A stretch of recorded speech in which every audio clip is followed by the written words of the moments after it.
بسم اللہ الرحمن الرحیم۔ فضائل رمضان کا یہ تیسرا حصہ ہے۔ حدیث نمبر 7، حضور صلی اللہ علیہ وسلم کا ارشاد ہے کہ خود حق تعالی شانہ اور اس کے فرشتے سحری کھانے والوں پر رحمت نازل فرماتے ہیں۔ فائدہ: کس قدر اللہ جل جلالہ کا انعام و احسان ہے کہ روزے کی برکت سے اس سے پہلے کھانے کو، جس کو سحری کہتے ہیں، امت کے لیے ثواب کی چیز بنا دیا، اور اس میں بھی مسلمانوں کو اجر دیا جاتا ہے۔ بہت سی احادیث میں سحر کھانے کی فضیلت اور اجر کا ذکر ہے۔ علامہ عینی رحمۃ اللہ علیہ نے 17 صحابہ رضی اللہ عنہم سے اس کی فضیلت کی احادیث نقل کی ہیں اور اس کے مستحب ہونے پر اجماع نقل کیا ہے۔ بہت سے لوگ کاہلی کی وجہ سے اس فضیلت سے محروم رہ جاتے ہیں، اور بعض لوگ تراویح پڑھ کر کھانا کھا کر سو جاتے ہیں اور وہ اس کے ثواب سے محروم رہتے ہیں، اس لیے کہ لغت میں سحر اس کھانے کو کہتے ہیں جو صبح کے قریب کھایا جائے، جیسا کہ قاموس نے لکھا ہے۔ بعض نے کہا ہے آدھی رات سے اس کا وقت شروع ہو جاتا ہے۔ صاحب کشاف رحمت اللہ علیہ نے آخر کے چھٹے حصے کو بتلایا ہے، یعنی تمام رات کو 6 حصوں پر تقسیم کر کے آخر کا حصہ، مثلا اگر غروب آفتاب سے طلوع صبح صادق تک 12 گھنٹے ہوں تو آخر کے 2 گھنٹے سحر کا وقت ہے، اور ان میں بھی تاخیر اولا ہے، بشرط یہ کہ اتنی تاخیر نہ ہو کہ روزے میں شک ہونے لگے۔ سحری کی فضیلت بہت سی احادیث میں آئی ہیں۔ نبی کریم صلی اللہ علیہ وسلم کا ارشاد ہے، ہمارے اور اہل کتاب یعنی یہود و نصارہ کے روزے میں سحری کھانے سے فرق ہوتا ہے کہ وہ سحری نہیں کھاتے۔ ایک جگہ ارشاد ہے سحری کھایا کرو کہ اس میں برکت ہے۔ ایک جگہ ارشاد ہے 3 چیزوں میں برکت ہے، جماعت میں، سرید میں اور سحری کھانے میں۔ اس حدیث میں جماعت سے عام مراد ہے، نماز کی جماعت اور ہر وہ کام جس کو مسلمانوں کی جماعت مل کر کرے کہ اللہ کی مدد اس کے ساتھ فرمائی گئے ہیں۔ اور سرید گوشت میں پکی ہوئی روٹی کہلاتی ہے جو نہایت لذیذ کھانا ہوتا ہے، مزیدار کھانا ہوتا ہے۔ تیسرے سحری، نبی کریم صلی اللہ علیہ وسلم جب کسی صحابی کو اپنے ساتھ سحر کھانے کے لیے بلاتے تو ارشاد فرماتے کہ آؤ برکت کا کھانا کھا لو۔ ایک حدیث میں ارشاد ہے سحری کھا کر روزے پر قوت حاصل کرو اور دوپہر کو سو کر اخیر شب کے اٹھنے پر مدد چاہا کرو۔ حضرت عبداللہ بن حارث رضی اللہ عنہ صحابی سے نقل کرتے ہیں کہ میں حضور صلی اللہ علیہ وسلم کی خدمت میں ایسے وقت حاضر ہوا کہ آپ صلی اللہ علیہ وسلم سحری نوش فرما رہے تھے۔ آپ صلی اللہ علیہ وسلم نے فرمایا کہ یہ ایک برکت کی چیز ہے جو اللہ نے تم کو عطا فرمائی ہے، اس کو مت چھوڑنا۔ حضور صلی اللہ علیہ وسلم نے متعدد روایت میں سحور کی ترغیب فرمائی ہے، حتیٰ کہ ارشاد ہے کہ اور کچھ نہ ہو تو ایک چھوارا ہی کھا لے یا ایک گھونٹ پانی ہی پی لے۔ اس لیے روزے داروں کو اس ہم خورما و ہم ثواب، یعنی کھانا بھی اور ثواب بھی کا خاص طور سے اہتمام کرنا چاہیے کہ اپنی راحت، اپنا نفع اور مفت کا ثواب، مگر اتنا ضروری ہے کہ افراط و تفریط ہر چیز میں مضر ہے، نقصان دہ ہے۔ اس لیے نہ اتنا کم کھاوے کہ عبادت میں ضعف محسوس ہونے لگے، اور نہ اتنا زیادہ کھاوے کہ دن بھر کھٹی ڈکاری آتی رہے۔ خود ان احادیث میں بھی اس طرف اشارہ ہے کہ چاہے ایک چھوارا ہو یا ایک گھونٹ پانی۔ نیز مستقل احادیث میں بھی بہت کھانے کی ممانعت آئی ہے۔ علامہ ابن حجر رحمۃ اللہ علیہ بخاری کی شرح میں تحریر فرماتے ہیں کہ سحری کی برکات مختلف وجوہ سے ہیں، الگ الگ وجہ سے، الگ الگ ریزن سے ہیں۔ اتباع سنت، اہل کتاب کی مخالفت کہ وہ سحری نہیں کھاتے، اور ہم لوگ حد الوسع ان کی مخالفت کے مامور ہیں۔ نیز عبادت پر قوت، عبادت میں دل بستگی کی زیادتی، نیز شدت بھوک سے اکثر بدخلقی پیدا ہو جاتی ہے، اس کی مدافعت، اس وقت کوئی ضرورت مند سائل آ جائے تو اس کی اعانت یعنی مدد، کوئی پڑوس میں غریب فقیر ہو اس کی مدد، یہ وقت خصوصیت سے قبولیت دعا کا ہے، سحری کی بدولت دعا کی توفیق ہو جاتی ہے، اس وقت میں ذکر کی توفیق ہو جاتی ہے، وغیرہ وغیرہ۔ ابن دقیق العید رحمۃ اللہ علیہ کہتے ہیں صوفیہ کو سحور کے مسئلے میں کلام ہے کہ وہ مقصد روزے کے خلاف ہے، اس لیے کہ مقصد روزہ پیٹ اور شرمگاہ کی شہوات کا توڑنا ہے، اور سحری کھانا اس مقصد کے خلاف ہے۔ لیکن صحیح یہ ہے کہ مقدار میں اتنا کھانا کہ یہ مصلحت بالکل یا فوت ہو جائے، یہ تو بہتر نہیں۔ اس کے علاوہ حسب حیثیت و ضرورت مختلف ہوتا رہتا ہے۔ بندے کے ناقص خیال میں اس بارے میں قول فصیل بھی یہی ہے کہ اصل سحور و افطار میں تقلیل ہے، یعنی کم کھانا چاہیے، مگر حسب ضرورت اس میں تغیر یعنی چینجز ہو جاتے ہیں۔ مثلا طلبہ کی جماعت کے ان کے لیے تقلیل طعام منافع صوم کے حاصل ہونے کے ساتھ تحصیل علم کی مضرت کو شامل ہے، اس لیے ان کے لیے بہتر یہ ہے کہ تقلیل نہ کریں۔ علم دین کی اہمیت شریعت میں بہت زیادہ ہے۔ اسی طرح ذاکرین کی جماعت اعلیٰ حاضر دوسری جماعتیں جو تقلیل طعام کی وجہ سے کسی دینی کام میں اہمیت کے ساتھ مشغول نہ ہو سکے۔ نبی کریم صلی اللہ علیہ وسلم نے ایک مرتبہ جہاد کو تشریف لے جاتے ہوئے اعلان فرما دیا کہ سفر میں روزہ نیکی نہیں۔ حالانکہ رمضان المبارک کا روزہ تھا، مگر اس جگہ جہاد کا تقابل آ پڑا تھا۔ البتہ جس جگہ کسی ایسے دینی کام میں جو روزے سے زیادہ اہم ہو، ضعف اور کسل روا نہ ہو، وہاں تقلیل طعام ہی مناسب ہے۔ یعنی ایسی جگہ جہاں پہ دین کے کسی نقصان کا اندیشہ نہ ہو، وہاں کم کھانا چاہیے، افطار میں بھی اور سحر کے اندر بھی ایسی جگہ پر۔ اور جہاں پر دین کے کسی اہم کام کے چھوٹنے کا یا اس کے اندر کاہلی کا، سستی کا، جیسے علم دین حاصل کرنا، جہاد وغیرہ، ایسے کسی کام میں سستی کا اندیشہ ہو، ایسے میں سحر وغیرہ میں زیادہ کھانا چاہیے تاکہ دین کا کام اچھے سے ہو سکے۔ شرح اقناع میں علامہ شعرانی رحمۃ اللہ علیہ سے نقل کیا ہے کہ ہم سے اس پر عہد لیے گئے کہ پیٹ بھر کھانا نہ کھائیں، بالخصوص رمضان مبارک کی راتوں میں۔ بہتر یہ ہے کہ رمضان کے کھانے میں غیر رمضان سے کچھ تقلیل کرے، کچھ کم کرے، اس لیے کہ افطار و سحر میں جو شخص پیٹ بھر کر کھائے اس کا روزہ ہی کیا ہے۔ مشائخ نے کہا ہے جو شخص رمضان میں بھوکا رہے، آئندہ رمضان تک تمام سال شیطان کے زور سے محفوظ رہتا ہے۔ اور بھی بہت سے مشائخ سے اس باب میں شدت منقول ہے۔ شرح احیاء میں عوارف سے نقل کیا ہے کہ سہل بن عبداللہ تستری رحمۃ اللہ علیہ 15 روز میں ایک مرتبہ کھانا تناول فرماتے تھے اور رمضان المبارک میں ایک لقمہ۔ البتہ روزانہ اتباع سنت کی وجہ سے محض پانی سے روزہ افطار فرماتے تھے۔ حضرت جنید رحمۃ اللہ علیہ ہمیشہ روزہ رکھتے، لیکن اللہ والے دوستوں میں سے کوئی آتا تو اس کی وجہ سے روزہ افطار فرماتے اور فرمایا کرتے تھے کہ ایسے دوستوں کے ساتھ کھانے کی فضیلت کچھ روزے کی فضیلت سے کم نہیں۔ اور بھی سلف کے ہزاروں واقعات اس کی شہادت دیتے ہیں کہ وہ کھانے کی کمی کے ساتھ نفس کی تعذیب کرتے تھے، مگر شرط وہی ہے کہ اس کی وجہ سے اور دینی اہم امور میں نقصان نہ ہو۔ حدیث نمبر 8، حضور صلی اللہ علیہ وسلم کا ارشاد ہے، بہت سے روزہ رکھنے والے ایسے ہیں کہ ان کو روزے کے ثمرات میں بجز بھوکا رہنے کے کچھ بھی حاصل نہیں، اور بہت سے شب بیدار ایسے ہیں کہ ان کو رات کے جاگنے کی مشقت کے سوا کچھ بھی نہ ملا۔ فائدہ، علماء کی اس حدیث کی شرح میں چند اقوال ہیں۔ اول یہ کہ اس سے وہ شخص مراد ہے جو دن بھر روزہ رکھ کر مال حرام سے افطار کرتا ہے، کہ جتنا ثواب روزے کا ہوا تھا اس سے زیادہ گناہ مال حرام کھانے کا ہو گیا، اور دن بھر بھوکا رہنے کے سوا اور کچھ نہ ملا۔ دوسرے یہ کہ وہ شخص مراد ہے جو روزہ رکھتا ہے لیکن غیبت میں بھی مبتلا رہتا ہے، جس کا بیان آگے آ رہا ہے۔ تیسرا قول یہ ہے کہ روزے کے اندر گناہ وغیرہ سے احتراز نہیں کرتا، بچتا نہیں۔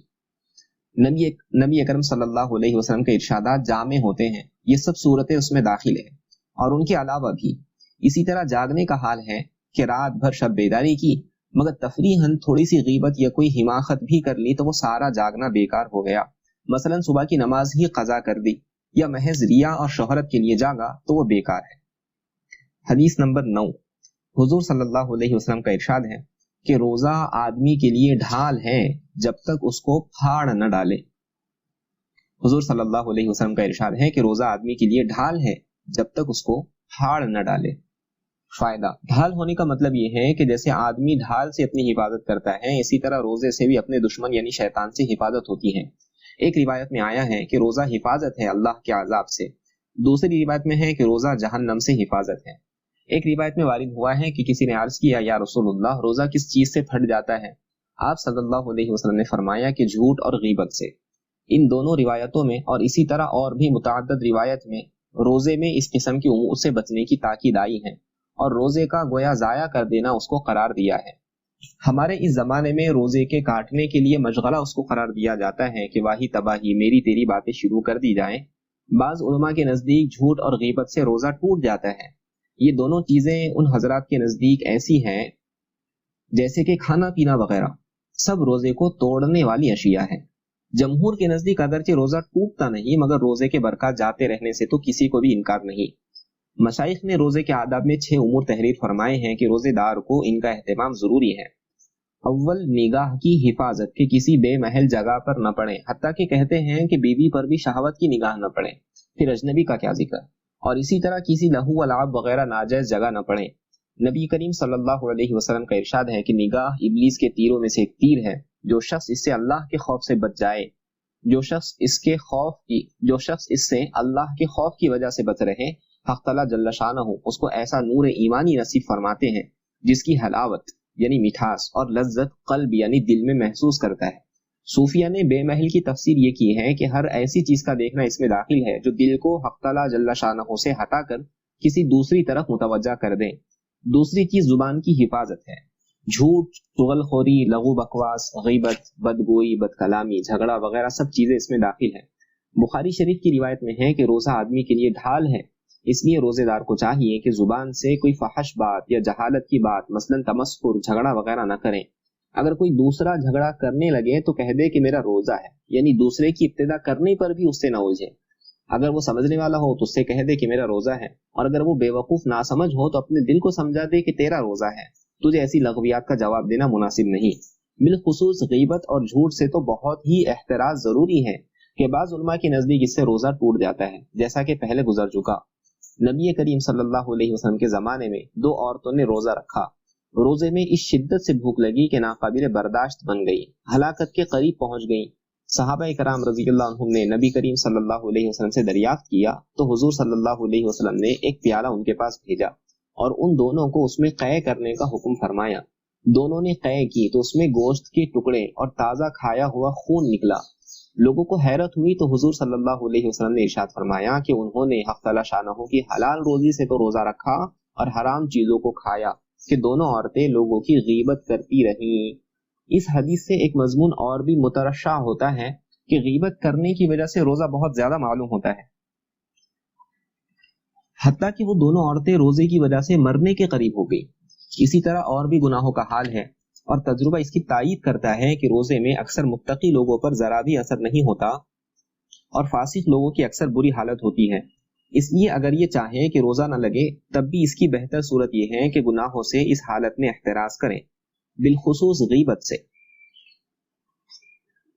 جس کو لوگوں نے روزہ کاٹنے کا مشغلہ تجویز کر رکھا ہے، حق تعالی شانہ نے اپنے کلام پاک میں غیبت کو اپنے بھائی کے مردار گوشت سے تعبیر فرمایا ہے، اور احادیث میں بھی بکثرت اس قسم کے واقعات ارشاد فرمائے گئے ہیں جن سے صاف معلوم ہوتا ہے کہ جس شخص کی غیبت کی گئی اس کا حقیقتاً گوشت کھایا جاتا ہے۔ نبی کریم صلی اللہ علیہ وسلم نے ایک مرتبہ چند لوگوں کو دیکھ کر ارشاد فرمایا کہ دانتوں میں خلال کرو۔ انہوں نے عرض کیا ہم نے تو آج گوشت چکھا بھی نہیں۔ حضور صلی اللہ علیہ وسلم نے فرمایا فلاں شخص کا گوشت تمہارے دانتوں کو لگ رہا ہے۔ معلوم ہوا کہ ان کی غیبت کی تھی۔ اللہ تعالیٰ اپنے حفظ میں رکھے، ہم لوگ اس سے بہت ہی غافل ہیں۔ عوام کا ذکر نہیں، خواص مبتلا ہے۔ ان لوگوں کو چھوڑ کر جو دنیا دار کہلاتے ہیں، دینداروں کی مجالس بھی بالعموم اس سے کم خالی ہوتی ہے۔ اس سے بڑھ کر یہ کہ اکثر اس کو غیبت بھی نہیں سمجھا جاتا۔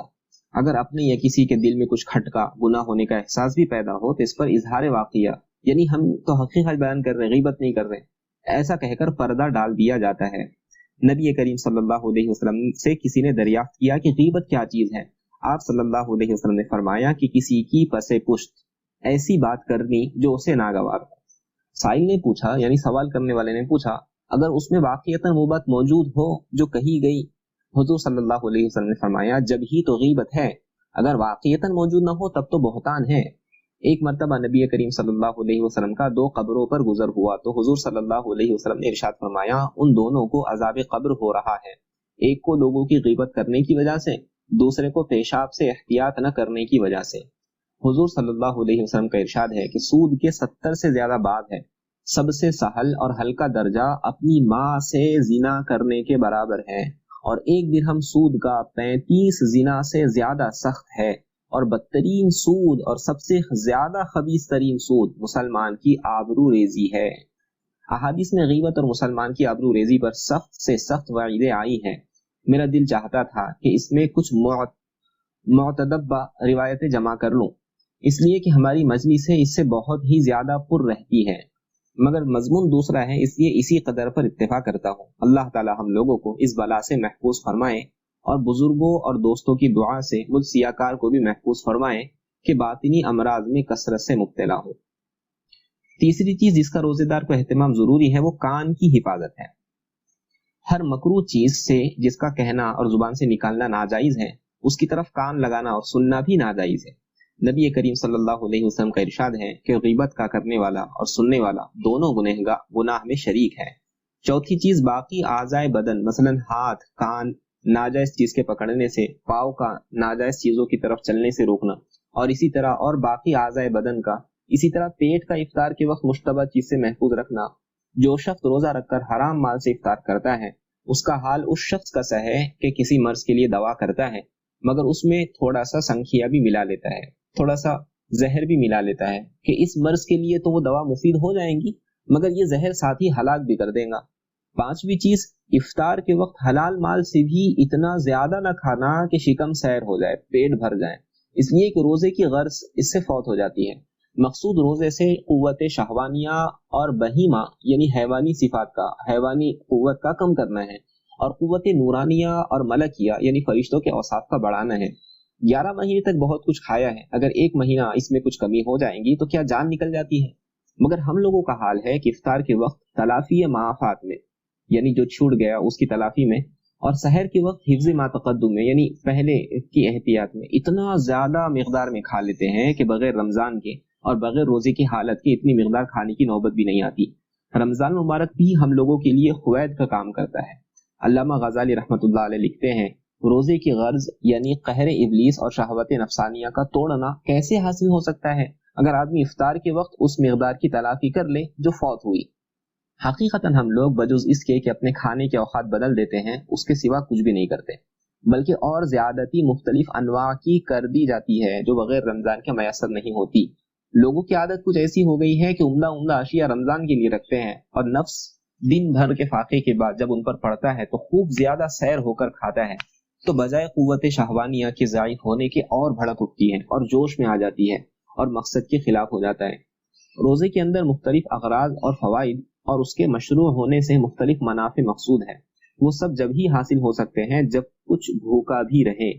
بڑا نفع تو یہی ہے جو معلوم ہو چکا یعنی شہوتوں کا توڑنا، یہ بھی اسی پر موقوف ہے کہ کچھ وقت بھوکی حالت میں گزرے۔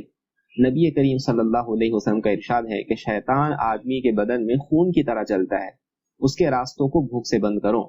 تمام اعضاء کا سیر ہونا نفس کے بھوکا رہنے پر موقوف ہے۔ جب نفس بھوکا رہتا ہے تو تمام اعضاء سیر رہتے ہیں، اور جب نفس سیر ہوتا ہے تو تمام اعضاء بھوکے رہتے ہیں۔ دوسری غرض روزے سے فقراء کے ساتھ تشبع اور ان کے حال پر نظر ہے، وہ بھی جب ہی حاصل ہو سکتی ہے جب سحر میں معدے کو دودھ جلیبی سے اتنا نہ بھر لیں کہ شام تک بھوک ہی نہ لگے۔ فقراء کے ساتھ مشابہت جب ہی ہو سکتی ہے جب کچھ وقت بھوک کی بےتابی کبھی گزرے۔ بشر حافی رحمۃ اللہ علیہ کے پاس ایک شخص گئے، وہ سردی میں کاپ رہے تھے اور کپڑے پاس رکھے ہوئے تھے۔ انہوں نے پوچھا کہ یہ وقت کپڑے نکالنے کا ہے؟ فرمایا کہ فقراء بہت ہے اور مجھ میں ان کی ہمدردی کی طاقت نہیں، اتنی ہمدردی کر لوں کہ میں بھی ان جیسا ہو جاؤں۔ مشائخ صوفیہ نے عام متن اس پر تنبیہ فرمائی ہے اور فقہا نے بھی اس کی تصریح کی ہے۔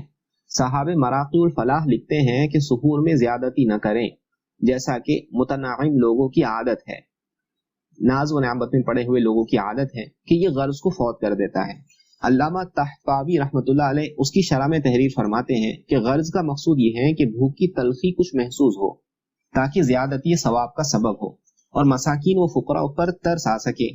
خود نبی کریم صلی اللہ علیہ وسلم کا ارشاد ہے کہ حق تعالی جل شانہ کو کسی برتن کا بھرنا اس قدر ناپسند نہیں ہے جتنا کہ پیٹ کا پر ہونا ناپسند ہے۔ ایک جگہ حضور صلی اللہ علیہ وسلم کا ارشاد ہے، آدمی کے لیے چند لقمے کافی ہے جن سے کمر سیدھی رہے۔ اگر کوئی شخص بالکل کھانے پر تل جائے تو اس سے زیادہ نہیں کہ 1/3 پیٹ بھرنے کے لیے رکھیں اور 1/3 پینے کے لیے اور 1/3 خالی۔ آخر کوئی تو بات تھی کہ نبی کریم صلی اللہ علیہ وسلم کئی روز تک مسلسل لگاتار روزہ رکھتے تھے کہ درمیان میں کچھ بھی نوش نہیں فرماتے تھے۔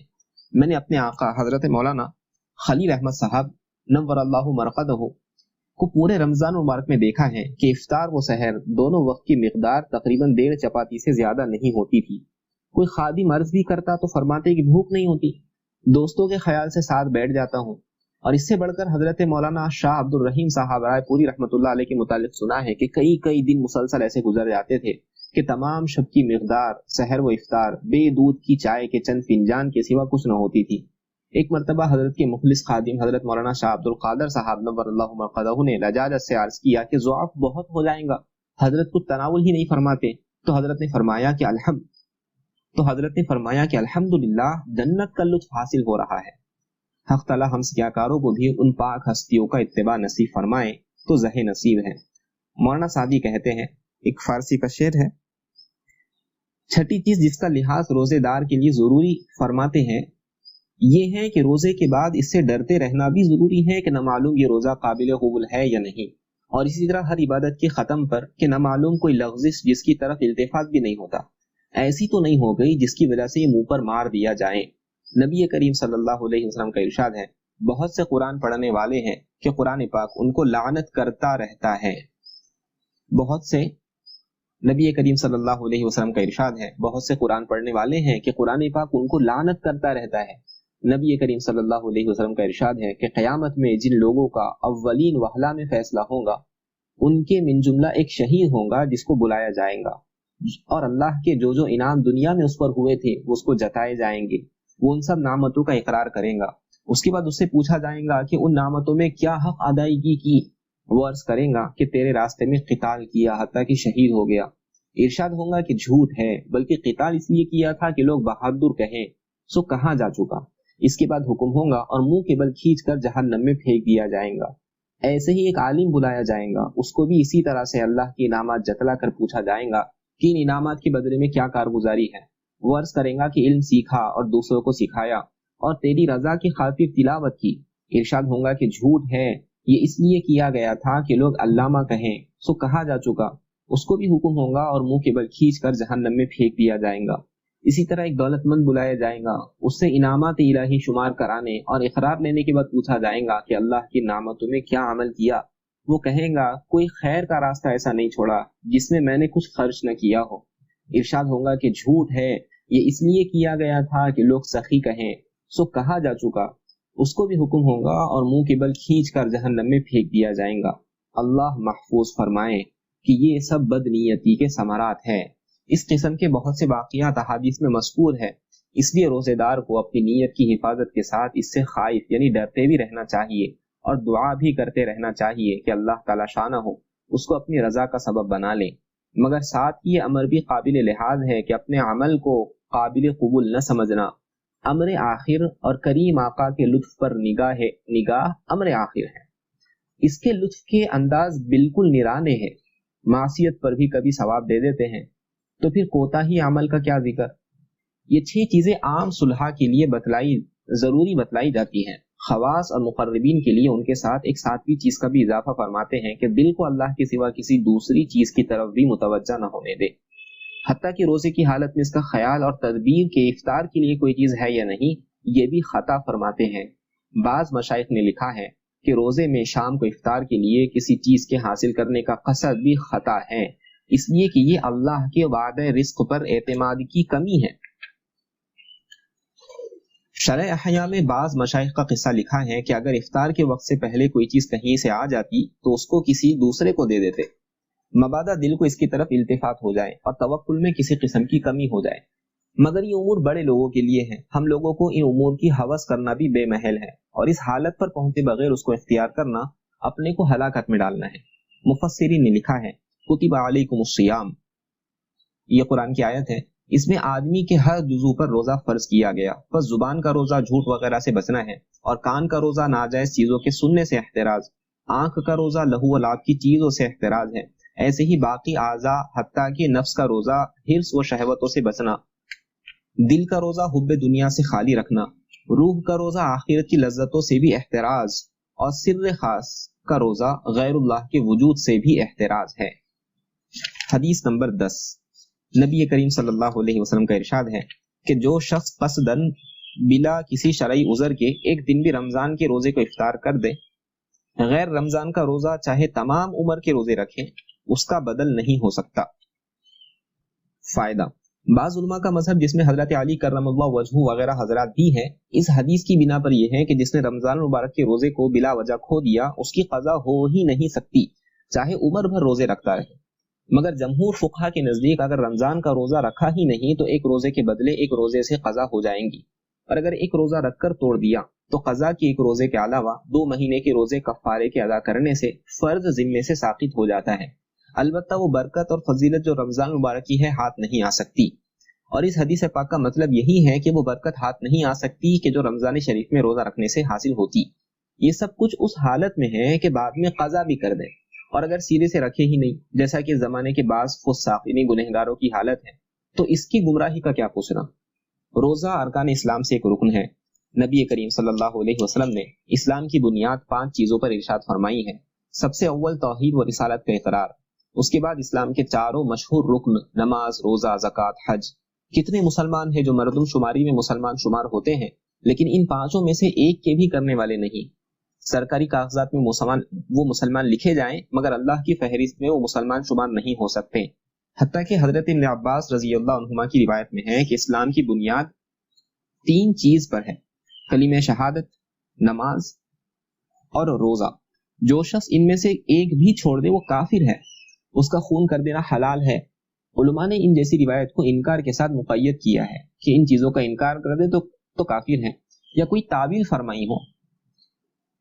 مگر اس سے انکار نہیں کہ نبی کریم صلی اللہ علیہ وسلم کے ارشادات ایسے لوگوں کے بارے میں سخت سے سخت وارد ہوئے ہیں. فرائض کے ادا کرنے میں کوتاہی کرنے والوں کو اللہ کے قہر سے بہت ہی زیادہ ڈرنے کی ضرورت ہے کہ موت سے کسی کو چارہ نہیں. دنیا کی عیش و عشرت بہت جلد چھوٹنے والی چیز ہے. کار آمد چیز صرف اللہ کی اطاعت ہے. بہت سے جاہل تو اتنے ہی پر کفایت کرتے ہیں کہ روزہ نہیں رکھتے، لیکن بہت سے بددین زبان سے بھی اس قسم کے الفاظ بک دیتے ہیں جو کفر تک پہنچا دیتے ہیں. مثلا روزہ وہ رکھیں جس کے گھر کھانے کو نہ ہو، یا ہمیں بھوکا مرنے سے اللہ کو کیا مل جاتا ہے، وغیرہ وغیرہ. اس قسم کے الفاظ سے بہت ہی زیادہ احتیاط کی ضرورت ہے، اور بہت غور و اہتمام سے ایک مسئلہ سمجھ لینا چاہیے کہ دین کی چھوٹی سے چھوٹی بات کا تمسخر اور مذاق اڑانا بھی کفر کا سبب ہوتا ہے. اگر کوئی شخص عمر بھر نماز نہ پڑھے، کبھی بھی روزہ نہ رکھے، اسی طرح اور کوئی فرض ادا نہ کرے بشرط یہ کہ اس کا منکر، اس کا انکار کرنے والا نہ ہو، وہ کافر نہیں. جس فرض کو ادا نہیں کرتا اس کا گناہ ہوتا ہے، اور جو اعمال ادا کرتا ہے ان کا اجر ملتا ہے. لیکن دین کے کسی ادنا سے ادنا بات کا تمسخر یعنی مذاق اڑانا بھی کفر ہے، جس سے اور بھی تمام عمر کے نماز، روزہ، نیک اعمال ضائع ہو جاتے ہیں. بہت زیادہ قابل لحاظ امر ہے. اس لیے روزے کے متعلق بھی کوئی ایسا لفظ ہرگز نہ کہیں، اور اگر تمسخر وغیرہ نہ کریں تب بھی بغیر عذر افطار کرنے والا فاسق ہے. حتیٰ کہ فقہاء نے تصریح کی ہے کہ جو شخص رمضان میں علل اعلان یعنی کھلم کھلا بغیر عذر کے کھاوے اس کو قتل کیا جاوے. لیکن قتل پر اگر اسلامی حکومت نہ ہونے کی وجہ سے قدرت نہ ہو تو یہ کام امیر المومنین کا ہے. اگر قتل پر اسلامی حکومت نہ ہونے کی وجہ سے قدرت نہ ہو کہ یہ کام امیر المومنین کا ہے تو اس فرض سے کوئی بھی سبک دوش نہیں ہے کہ اس کی اس ناپاک حرکت پر اظہار نفرت کرے، اور اس سے کم تو ایمان کا کوئی درجہ ہی نہیں کہ اس کو دل سے برا سمجھے. حق تعالی شانہ اپنے مطیع بندوں کے طفیل مجھے بھی نیک اعمال کی توفیق نصیب فرماوے کہ سب سے زیادہ کوتاہی کرنے والوں میں ہوں. فصل اول میں 10 حدیثیں کافی سمجھتا ہوں کہ ماننے والے کے لیے ایک بھی کافی ہے، چاہے جائے کہ تل کا عشرۃ کاملہ، اور نہ ماننے والے کے لیے جتنا بھی لکھا جائے بیکار ہے. حق تعالی شانہ سب مسلمانوں کو عمل کی توفیق نصیب فرماوے.